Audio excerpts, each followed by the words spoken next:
Okay,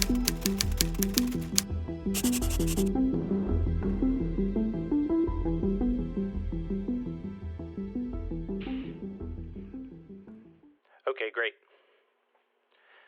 Yeah, thanks. Appreciate it.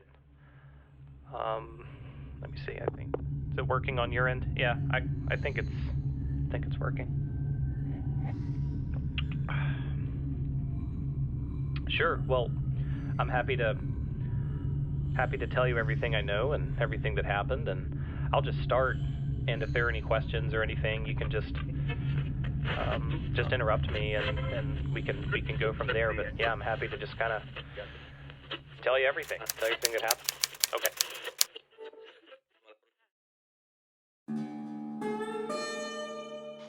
Around 11 years ago, I was a telecommunications engineer. A normal day would consist of trips to a few residential houses, either fitting or fixing phone lines. This particular day was no different from any other. I downloaded my next job, and I got a 20-line installation. Now, this is not the norm for the role that I had, as these tasks usually went to other teams. No issues, though. I thought it would be nice to be somewhere for longer than an hour or two, so off I went. I called the contact. It's a contact center who tells me that either the caretaker or manager of the building is aware and will explain what's required. So I arrived, and it's a really old building, built in the 1920s, I would later find out. I make my way in with my tester and my tool bag, and that's normal. After speaking with the receptionist, I discovered that the building was at one point a nursing home. And after being derelict for a few years, it's now being used as offices for various businesses. As promised, two managers arrived to tell me that they think what I'm looking for is in the cellar, and because there are a lot of cables down there, and that's about all they know. So I asked if the caretaker is around, because they're usually the ones who know these kinds of things. I was told that he wasn't because he was ill, but he'd be due back the next day. I follow this man and this woman to a number padlocked door, and they open it up, tell me a code, and on the other side of the door is a stairwell that just leads straight down to the cellar. As we get down there, the lighting is poor. Really, really poor. I have no chance of working like this. I mean, there were lights, yes, but you're talking about pendant lights, and they weren't great. Understanding this, the woman tells me that they have hanging lights, and so that's great, that'll work, no issues. So I go back to the van, grab an extension, and head back towards the cellar. So as I'm passing the receptionist, she just asks me, "Are you going to be down in the cellar on your own?" And I just replied, "Yeah, sometimes you have to be, but if what I'm looking for isn't there, I won't really be there for that long." She laughed and told me, "Rather you than me, nobody likes being down there, even for storage space." Now, at this point, I'll be honest, I just thought people don't like stairs that go to dark places. But again, no worries, not something I'm unfamiliar with. The job just needs to be done. After a quick look around, we find a socket. I sort out the lights, and yep, there's the DP I'm looking for, and it's an old solder block, not really good for broadband. So I let them know that this is going to take a bit longer, and this is even before knowing there were these 20 lines that need to go. He agrees and shows me where the office fitters have left all the cables for the clients, which to my relief was in the cupboard behind the receptionist, which means it'll be easy to get to and I'll know where it is. So all set, knowing what I need to know, I carry on. I'm testing all the lines, it's going well. I'm more than halfway going to the cabinet and a few shy, but I know the area and know from there that I can get them through, as it's got two 200 pair cables that run through it. At this point, it's about 4 o'clock. I don't have the blocks I need on the van, so I tag up the cables and turn off all the lights on my way out before closing and locking the door on the way down. I sign out and tell the girl at the desk that I'll see her tomorrow, and I leave. On my way home, I called my manager to tell them the script and that I may need a hand for half a day or more, as I'm not even sure that anything's been done in the exchange at this point.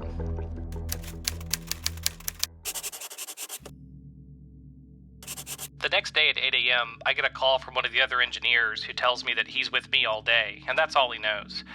We sort out a roll each. I'll push the pairs from the box to the cab, you do the cab in exchange if needed, and then it's just a case of fitting the box and running a large internal cable from the box to behind the receptionist. I make my way into the building once again, open the door with the code, and to my surprise, all the lights are on. Now, I'm 100% sure that I turned them off, so I'm guessing one of the managers may have come to check if I was still there and left them on by mistake. I go down and do what I need to do. Leave to push through the cables outside, call my partner, and he's getting them one by one, so it's going well. I finish up and head back to fit the block. So I grab the blocks, drill all the bits, set up mark for pilot holes, and just hear, "What are you doing?" After nearly jumping out of my skin, I turn and see this man with gray overalls on. So I say, "I'm just doing what's been asked. Are you the caretaker?" He replies that he is, and says that nobody's been down here for years, and he's surprised that I'm there. So I just kept on doing the drilling.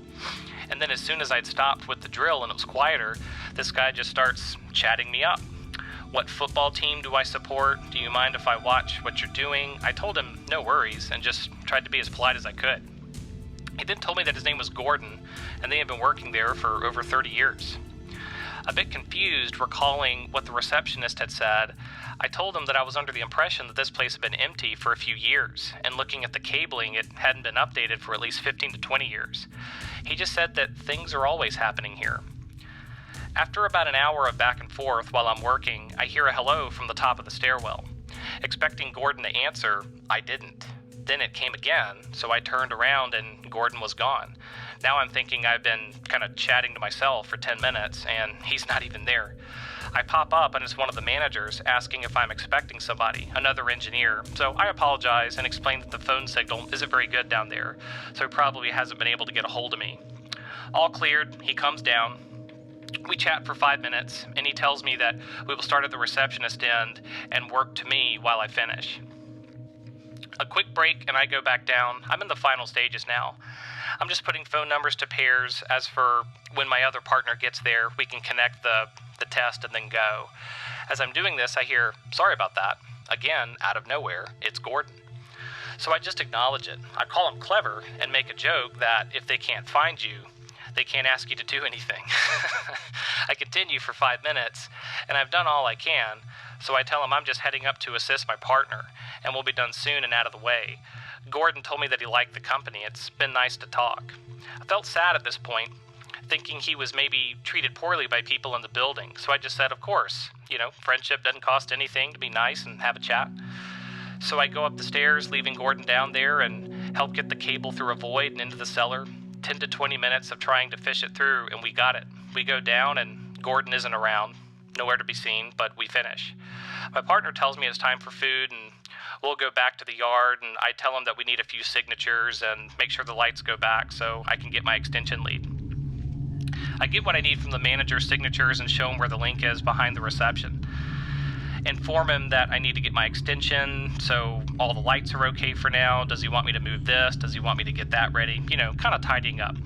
He states that we might as well stay there and get another lead in case anyone else needs to go down there. I head down and start unplugging the lights, and Gordon appears again, telling me that he didn't realize the lights were mine, as he wouldn't have touched them.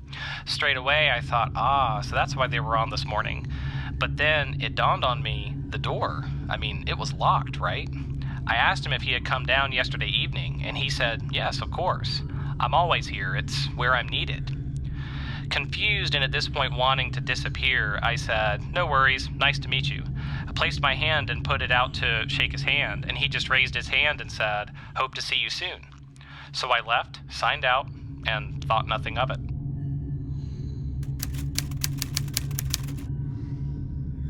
Then a week goes by, and I get a call from our control asking if I can return to this address, as one of the lines isn't working and it's high level. So I say, yep, no worries. I get there, say hello again to the receptionist. I asked if I could just check behind her first before having to go into the cellar. As I'm sorting this out, an older guy comes by. He asked me if I was the one who was here last week, and I say yes. He apologized and stated that he was the caretaker and had to take more days off than planned. I just told him, don't worry about it. I'm sure Gordon will tell you where everything is. As soon as I said this, he just looked me dead in the eyes and said, what did you just say? So I said, Gordon. He told me that he's the caretaker here. This guy just went white and just asked me if we could talk outside, so I followed. He simply asked me if I believed in ghosts. I was quiet, and then he told me that before this was what it is today, it was a nursing home, and the old caretaker was a man named Gordon. He knew this because when the building was taken over, he found an old desk with to-do lists, letters, and requests for a Gordon, and there was a sign on the door which said caretaker where this desk was, and that door led to the cellar. I immediately scoffed at this and started laughing, thinking him and the manager were pulling my leg. He then asked me if he was wearing overalls, which I replied that he was. He just looked me dead in the eye and said, "Listen, I'm not lying. Gordon passed away years ago, supposedly on the job. I just thought you should know, as it's not something that's considered funny," telling me that he has been mocked as he has also seen Gordon, but people just have never believed him. I never said a thing to anybody beyond that until one night fishing with a friend, and just like that, he said that he thought I was pulling his leg. I know what I saw, and I know what I heard. I don't tell this to anybody as it's not worth the ridicule. Ghosts and spirits, they are real. I've seen them. I've spoken to them.